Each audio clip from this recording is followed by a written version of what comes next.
Amara was born on a night when the wind howled through the village like a chorus of lost voices. Her first cries were absent, replaced by a stillness that unnerved even the midwives, and from that moment, it was clear that something was different about her. The elders whispered among themselves, murmuring words that carried both fear and pity. "She will never speak," one said, shaking his head. "The spirits have silenced her." From birth, Amara carried the weight of that silence like a shadow, a constant presence that set her apart from other children who babbled and laughed freely. Her parents, though affectionate, could never hear her words, and the villagers looked at her with a mixture of sympathy and unease. They would smile at her, gesture toward her, but there was a distance that no kindness could bridge, a subtle separation born of the knowledge that she could not join their spoken world. Despite her muteness, Amara was not ordinary. From the earliest days she seemed to move in harmony with the world around her, attuned to rhythms invisible to those who relied solely on words. When the wind rustled through the reeds by the riverbank, she would lean her head slightly, as if listening to a secret song only she could hear. When a bird landed nearby, it would pause, cocking its head toward her, acknowledging a presence beyond speech. Flowers would turn their blooms subtly toward her, following her silent steps across fields, and small creatures, mice, squirrels, and even deer, seemed unafraid of her presence. In a world defined by words, she communicated in a language of movement, glance, and quiet understanding, and it was this connection to nature that gave her a sense of belonging even when the human world felt alien. The villagers, for their part, were divided. Some treated her with kindness, offering food and gentle smiles, attempting to coax her into their games, hoping that perhaps one day she would speak. Others avoided her entirely, unsettled by her silence, sensing that her stillness carried a power they could not comprehend. Children would mimic her gestures, copying the way she tilted her head to watch the wind or the subtle sway of her hands when she touched plants. Yet even in these imitations, there was a respect, a recognition that Amara existed on a plane slightly removed from their ordinary lives. She was present yet apart, near yet unreachable in the ways they understood. At home, her parents did their best to bridge the gap. They learned to read the subtleties of her expressions, a quirk of her brow, a tilt of her lips, a flutter of her fingers. These gestures were her words, her voice, her attempts to tell them of her thoughts and feelings. At times, they would sit together in the fields, letting her wander among the flowers while they watched, and slowly they began to understand that her silence was not absence but a different kind of presence. Amara's eyes, large and expressive, conveyed more than spoken language ever could. Joy, curiosity, sadness, and wonder all played across her features, and those who looked carefully could read her like an open book, written in the language of quiet observation and feeling. Nature seemed to recognize her, as if the land itself acknowledged the injustice of her silence. Trees would bend slightly toward her when she passed, the wind would soften its gusts, and small animals would approach without fear. Even the river, flowing steadily beyond the village, appeared to ripple in response to her presence, as though it were listening to the words she could not speak. In these moments, Amara felt whole, a part of the rhythm of life that required no voice. Though the world of humans often misunderstood or pitied her, the earth, the wind, the river, and the creatures that inhabited it acknowledged her fully. She could not speak, but she could feel, and in feeling she was alive in ways others could only glimpse. By the time she grew to a small, determined child, Amara had learned to move through the village with quiet assurance. She greeted others with nods and glances, her steps measured, her presence calm and deliberate. Though she remained silent, her connection to the natural world allowed her to navigate challenges, comfort frightened animals, and sense moods and tensions that others overlooked. In her silence, there was power, patience, and perception, and those who took the time to watch her closely began to see the girl who moved without sound yet felt everything profoundly, a child destined for events far beyond the ordinary rhythms of her village life. Long before Amara's birth, the village had been witness to a woman named Zahira, known for her cunning and ambition. She had once been admired for her intelligence and beauty, but as time passed, her influence waned.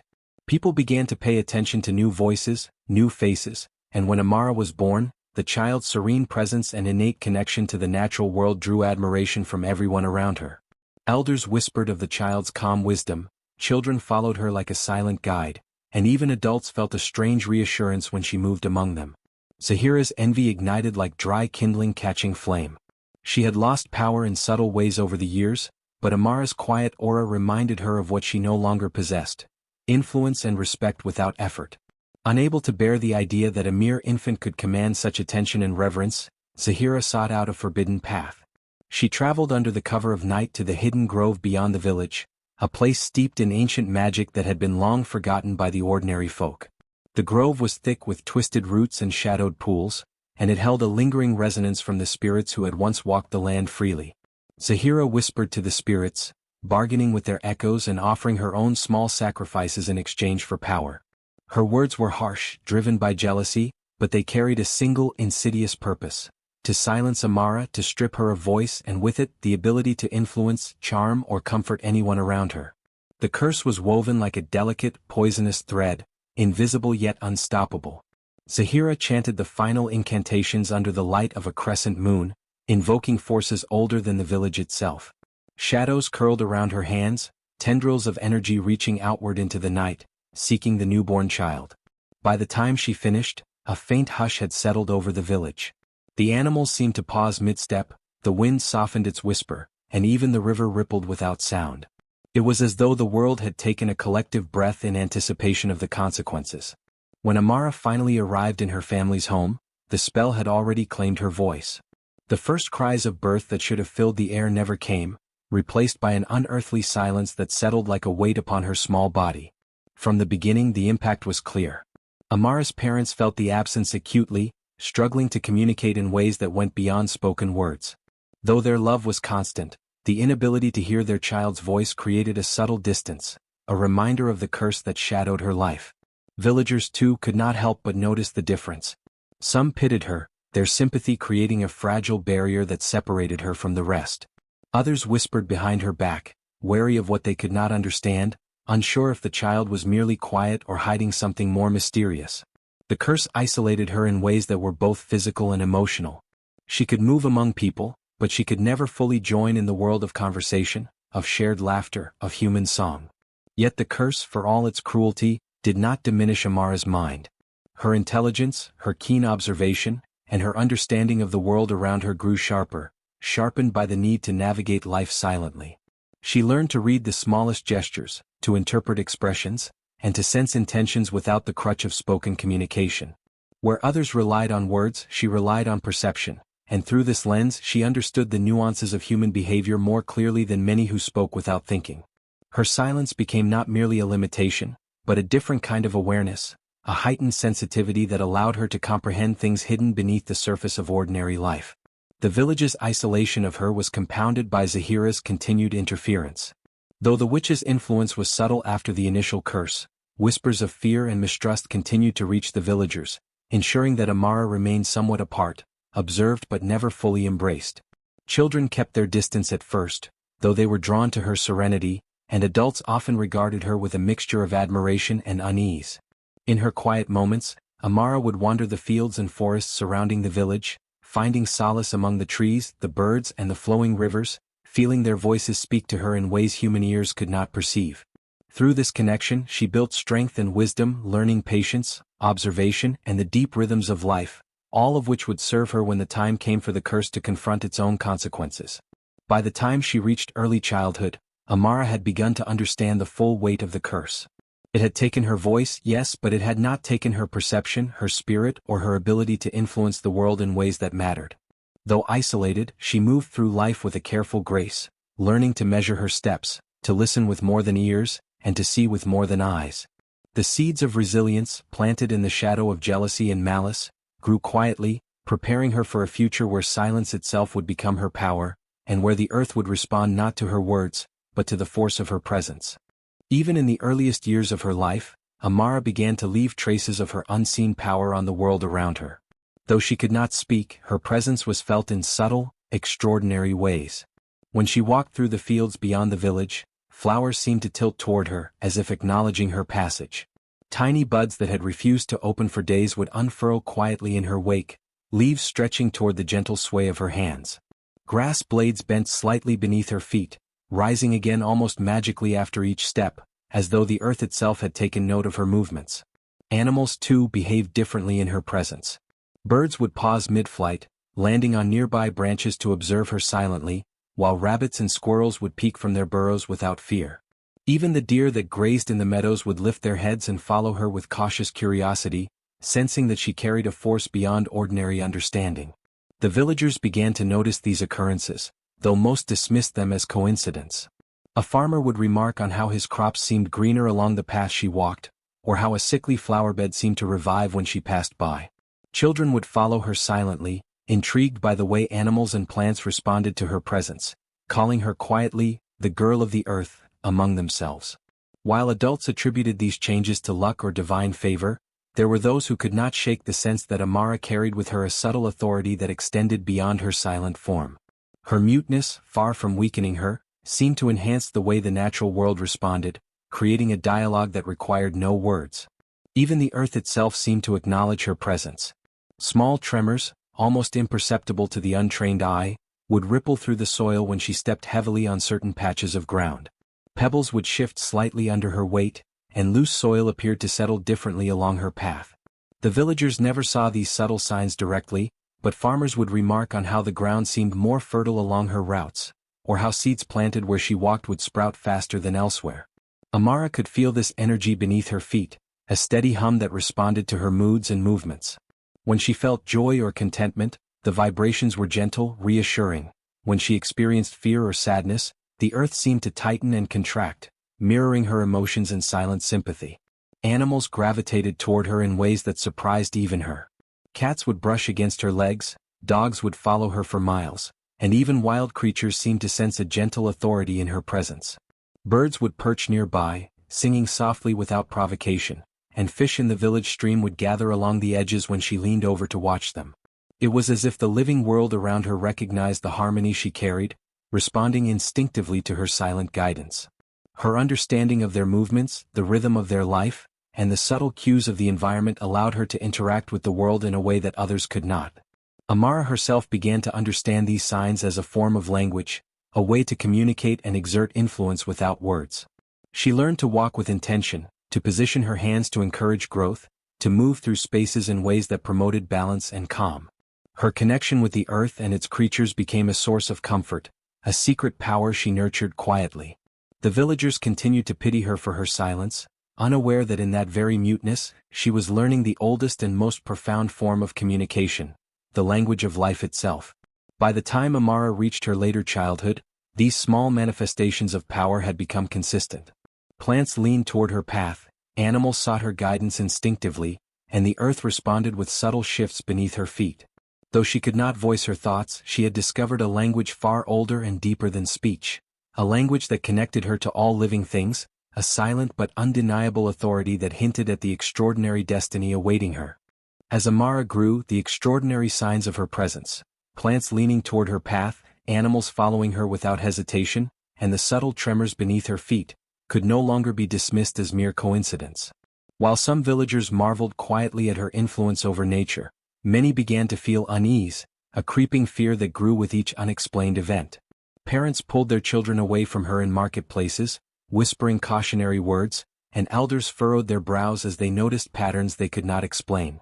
Her muteness, once seen as a sad but harmless peculiarity, began to take on a more ominous quality in the minds of those who feared the unknown. Rumors spread like wildfire through the village. Some said Amara's silence was unnatural, a mark of dark spirits. Others whispered that she could control the earth, bending life to her will, and that such power was never meant for a child. Stories twisted in the retelling. A farmer's sickly crop revived after she walked past, a dog once aggressive toward all humans following her obediently, a tree that seemed to sway as though nodding in response to her presence. By the time the tales reached every household, fear had taken root. Children who had once followed her with curiosity now hesitated, casting furtive glances, uncertain if the girl they admired was friend or threat. Even adults, grounded in logic and experience, could not deny the subtle disturbances surrounding her. The air seemed to hum when she moved, and the ground shifted ever so slightly beneath her feet. Those who sought explanations found none, and suspicion grew like ivy over the walls of their minds. Some villagers went further, accusing her outright of witchcraft. They cited every anomaly as evidence: the river that seemed to ripple when she knelt beside it, the sudden bloom of flowers in barren soil, the quiet attentiveness of animals, even the inexplicable tremors beneath her steps. "She is no ordinary child," they whispered behind closed doors. "The spirits speak through her, or worse, she calls them forth herself." Fear bred contempt, and soon accusations mingled with superstition. The quiet admiration that had accompanied her early years vanished, replaced with avoidance, distrust, and an undercurrent of hostility. Despite the growing tension, Amara remained calm. She could not speak, yet she understood the undercurrents of human behavior with remarkable clarity. She learned to read expressions, gestures, and subtle tones of voice, discerning when someone's anger masked fear or when hesitation was rooted in respect rather than malice. She observed the villagers not with resentment, but with curiosity and empathy. Even those who accused her unjustly were, to her eyes, children of circumstance, shaped by fear and ignorance rather than inherent cruelty. She noticed the fleeting gestures of kindness that persisted despite suspicion, the reluctant smiles, the small acts of courtesy, and she carried them with her as reminders of humanity's complexity. Amara also learned to anticipate fear and adapt her movements accordingly. When approaching someone hesitant, she slowed her steps, softened her gaze, and let her hands move in calm, reassuring motions. Animals responded first, often easing the human's tension, and the earth beneath her seemed to settle, creating a subtle harmony that diffused the villagers' unease. She discovered that patience could be as persuasive as speech, and that understanding others required listening with more than ears, observing, sensing, and responding to the nuances of their presence. Even in her isolation, Amara found ways to interact with the village community. She would help gather herbs from the fields, gently guiding animals back to their enclosures, or subtly tending to gardens that were wilting. Though she could not explain her actions with words, the villagers began to notice that the things she touched thrived. Slowly, a few began to reconsider their fear, realizing that her silence did not signify danger but a unique way of engaging with the world. Yet the majority remained cautious, their minds tethered to old beliefs and the need to categorize what they could not understand. Through it all, Amara grew wise beyond her years. Her silence allowed her to observe patterns others overlooked, and her empathy enabled her to understand motives that words often concealed. She began to sense not only the natural rhythms of the earth but also the emotional currents of the humans around her. She could feel when someone harbored fear, sadness, or envy, and she learned to navigate those emotions with care, offering comfort in gestures, presence, or subtle actions. Her muteness, once a source of isolation, became a lens through which she understood both life and people with remarkable depth. By the time Amara reached adolescence, the villagers' fear had solidified into cautious respect for some and persistent suspicion for others. They watched her closely, whispering in her absence, but they could not fully ignore the quiet authority she commanded. Plants continued to flourish where she walked, animals responded instinctively, and the ground beneath her shifted in subtle acknowledgement of her presence. Though she remained a figure apart, her calm demeanor and perceptive nature allowed her to move through the village without direct confrontation. She had learned to communicate through action, presence, and empathy, mastering a form of influence that transcended words. In the shadow of doubt and suspicion, Amara's understanding of herself and the world deepened. She discovered that power need not be loud or forceful to be effective, and that silence could carry strength that speech could not. The villagers' fear, though isolating, became a crucible in which her patience, observation, and quiet wisdom were forged, preparing her for the events that would soon reveal the full extent of her extraordinary abilities. Amara's decision to leave the village was not sudden, but a slow, quiet realization that her path lay beyond the familiar fields and streets she had known all her life. Though the villagers' fear had tempered her interactions, it had also planted in her a deep curiosity about the source of her unusual connection to the natural world. The whispers of her abilities, the subtle tremors beneath her feet, and the extraordinary attentiveness of animals and plants had always set her apart. She knew she needed answers, knowledge that could not be found within the boundaries of suspicion and caution that had grown around her home. One early morning, before the village had fully awakened, she packed a small bundle of necessities and stepped onto the dirt road leading into the forest that bordered the land. The forest welcomed her in its quiet, leafy way.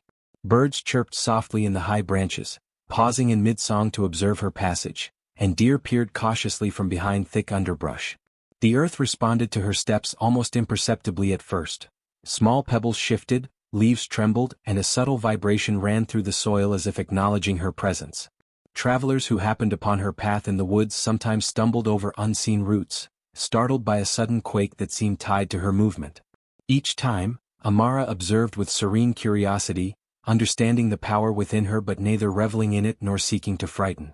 She walked lightly, deliberately, aware of her emerging abilities and eager to learn to control them. As she climbed higher into the mountains, the tremors beneath her feet grew slightly stronger, though never violent. Stones that had lain still for decades shifted imperceptibly, soil loosened along narrow paths, and small avalanches of pebbles echoed down the slopes. Occasionally, a traveler on the mountain path would pause, eyes wide with alarm, feeling the subtle quaking of the earth as she passed. Some assumed it was a minor tremor, others attributed it to restless animals or shifting soil, never suspecting that it was her very presence resonating with the land.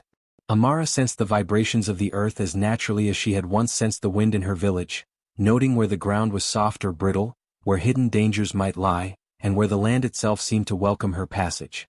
She found solace in the isolation of her journey. No longer watched by fearful eyes, she could explore her abilities in their full subtlety. Streams responded to her presence, their waters rippling without wind. Flowers that had long refused to bloom opened gradually in her vicinity, and animals, foxes, birds, even mountain goats, approached her with tentative trust. She learned to observe the subtle interactions between the world and herself, recognizing that her connection was not limited to motion but extended to life itself. Every step became a lesson, every tremor a teacher, and every creature a companion in understanding the rhythms of the land. At night, she would set up a small fire beneath the canopy of trees, feeling the pulse of the earth beneath her even in the quiet darkness. The vibrations were different at night, slower and more deliberate, almost like the land itself was breathing. She practiced walking with care, learning how her emotions influenced the subtle shifts around her. Anger caused sharper tremors, fear caused irregular vibrations, and calm allowed the earth to resonate gently in harmony with her presence. In this way, the journey became both a physical and spiritual exploration, a test of patience and self-control that strengthened her understanding of herself and the world she walked upon. Though she often walked alone for hours, Amara occasionally encountered other travelers, a merchant leading pack animals, a shepherd tending sheep, or a wandering hermit seeking solitude. Each of them reacted differently to her passage. Some were frightened, sensing the tremors beneath their feet and the strange attentiveness of the forest around her. Others, more attuned to the land, felt only curiosity or awe, drawn inexplicably to her presence. Amara did not speak, yet through gestures, glance, and the calm certainty of her movement, she conveyed reassurance. By observing their reactions, she refined her understanding of human nature alongside her understanding of the natural world. As the days passed, Amara's journey carried her further from the village, into forests and mountains that tested both her endurance and her growing abilities. Each step, each subtle quake, and each interaction with the land and its creatures brought her closer to the answers she sought. Though silent, she communicated with the earth, and in return, it revealed secrets of strength, resilience, and balance that no words could express. She was learning that her curse, though isolating, was also a key, one that would unlock extraordinary power if only she could walk its path with patience, care, and unders. After days of wandering through dense forests and rocky paths, Amara came upon a clearing where the air seemed older, heavier, and strangely alive. In the center of this clearing stood a small hut made of twisted wood and stone, smoke curling gently from a crooked chimney. The scent of herbs and earth mingled in the air, sharp yet comforting. Though she could not speak, Amara sensed a presence before she even saw him. An old man, hunched but steady, moving with a deliberate rhythm that suggested wisdom born of years spent listening to the world. His eyes, sharp and clear despite the creases of age, seemed to pierce through her silence, recognizing her not merely as a child but as someone touched by forces beyond ordinary understanding. The hermit introduced himself with a nod and a gesture toward the small space outside his hut where he prepared herbs and read from worn scrolls. He did not speak Amara's name, nor did he need to. He acknowledged her existence with an immediacy that surprised her. Over the next several days he allowed her to observe him, noting how he tended plants, listened to animals, and responded to the subtle shifts of wind and earth. Though he never forced conversation, he communicated through gestures, expressions, and simple demonstrations, revealing a profound understanding of the natural world. In this quiet companionship, Amara felt for the first time that someone truly recognized her abilities and her silence as part of her power rather than a limitation. One evening, as the sun dipped behind the distant peaks, the hermit finally spoke directly, though not in words Amara could answer. "You are the girl who walks without sound," he said, voice low and measured. "The curse that silences you is not a punishment alone, it is also a key. There are those who fear you, and there are those who will seek to use fear to contain you. But in time your steps may shake the world, for the earth listens to you as it listens to no other." He pointed toward the mountains beyond the clearing, emphasizing the vastness of the path that lay ahead. "Do not underestimate the connection you carry. The land responds to your presence and it will continue to do so, even in ways you cannot yet comprehend. Amara watched him carefully, absorbing the rhythm of his movements, the way his hands hovered over plants and soil as if in conversation. Though she could not reply, she began to understand the depth of what he was teaching. Her silence was not weakness, and her connection to the earth was not random. Every subtle tremor, every bending leaf, every curious glance from an animal was a form of communication, a message between her and the world around her. Through the hermit's guidance, she began to experiment with control. By walking slowly or intentionally, she could modulate the tremors beneath her feet. By focusing her attention on a specific plant, she could encourage it to bloom or shift. By calming herself, she could harmonize the vibrations of the soil and trees, creating an invisible symphony of movement and growth that mirrored her inner state. The hermit also warned her of the dangers that lay ahead. "There are those who will fear what they cannot speak of," he said, his gaze lingering on her with intensity. "When your power awakens fully, you must walk with intention and awareness, for even small actions may have consequences beyond what you anticipate. The world may quake at your footsteps, and the earth may reveal truths that some are not ready to see.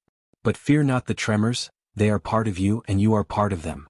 His words, though spoken once and then left unspoken, resonated deeply within Amara.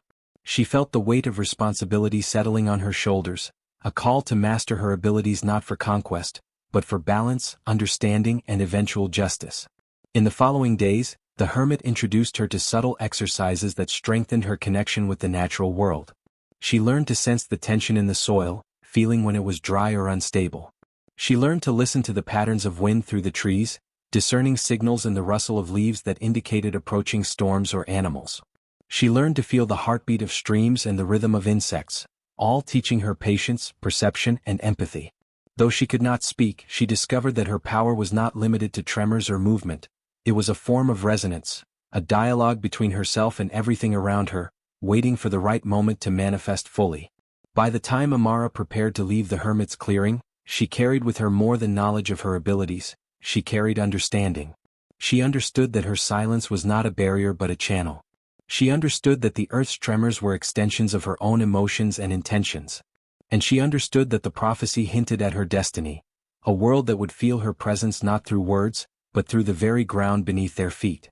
With the hermit's quiet blessing, she stepped back onto the path that would lead her further into forests, mountains, and ultimately, toward the awakening of the extraordinary power that had always resided silently within her. Amara had grown confident in the subtle guidance of her power, the gentle quivers beneath her feet and the soft responsiveness of plants and animals. She moved through forests and valleys with measured care, mindful of each step and its effect on the land. Yet, as with any power newly understood, mastery was delicate. On a day when the sun hung high and the forest was dappled with shifting light, a moment of frustration stirred within her, a pang of anger at the constant caution she had to exercise, a surge of impatience at the slow progress of her journey. The earth beneath her, sensitive and attuned, responded instantly.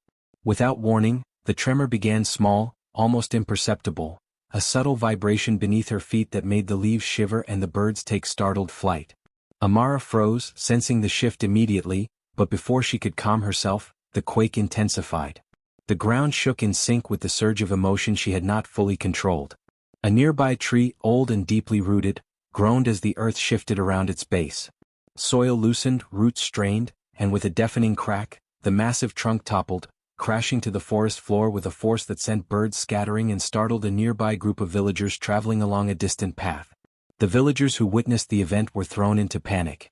They had been gathering herbs and guiding livestock through the lower woods, unaware of Amara's presence. When the tree fell, they froze in shock, staring at the trembling earth and the girl standing amidst the rustling leaves. Fear spread quickly among them, whispers rising in urgent tones. "It's the silent girl," one muttered, eyes wide with terror. "She brings the earth to shake itself." Another added, "She cannot speak, yet the land obeys her anger." Their voices carried in a mixture of awe and dread, and they retreated cautiously, unsure whether to flee or observe. Amara, sensing the panic, struggled to regain control. She knelt to the ground, placing her hands on the soil, focusing her attention inward and outward simultaneously. The tremors began to subside as she concentrated on calm, drawing a slow, steady rhythm from the earth itself, harmonizing her presence with the vibrations she had inadvertently amplified. The fallen tree remained, a reminder of the event, but the quaking diminished, leaving only faint ripples through the soil, the echoes of her first uncontrolled tremor. In that moment she realized the true depth of her connection. The earth mirrored her emotions, magnifying them in ways she had never fully anticipated. This first tremor was a revelation. Amara understood that her feelings, anger, fear or joy, had a direct influence on the land around her. Every step, every movement, every emotional surge could manifest as a force capable of altering the world in physical ways. The knowledge carried both awe and responsibility. She was no longer merely observing the earth's response, but participating in it with her own internal rhythm. Each quake, each shiver, each subtle vibration was a reflection of her inner state, a language she was beginning to speak without words. As the villagers slowly returned, still wary and whispering to one another, Amara sensed their mixed emotions: fear, curiosity, reverence. Some cast cautious glances, while others could not hide the awe in their eyes. The incident spread through the village quickly, solidifying her reputation as a child apart from ordinary understanding, a force entwined with the natural world in ways no one could fully grasp. Yet, despite the fear and astonishment around her, Amara remained calm. She had glimpsed the potential within herself and recognized that mastery required patience, awareness, and discipline. By the time the sun dipped behind the treetops, casting long shadows across the forest floor, Amara walked slowly among the fallen leaves and scattered branches, carefully sensing each vibration beneath her feet. She realized that this tremor, unintentional as it had been, marked the first step in a journey toward understanding the full extent of her power. Her emotions, her presence, and the earth itself were linked in a silent conversation, a dialogue that required no voice but demanded respect, control, and deep awareness.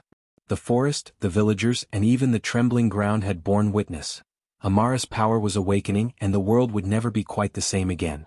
Amara's journey led her far from the forests and mountains that had sheltered her growth, toward a city whose walls rose high and whose streets were lined with stone and brick, a place of influence and ambition. Here lived the woman responsible for her lifelong silence. Zahira, the rival whose jealousy had cast a curse that had marked Amara from birth.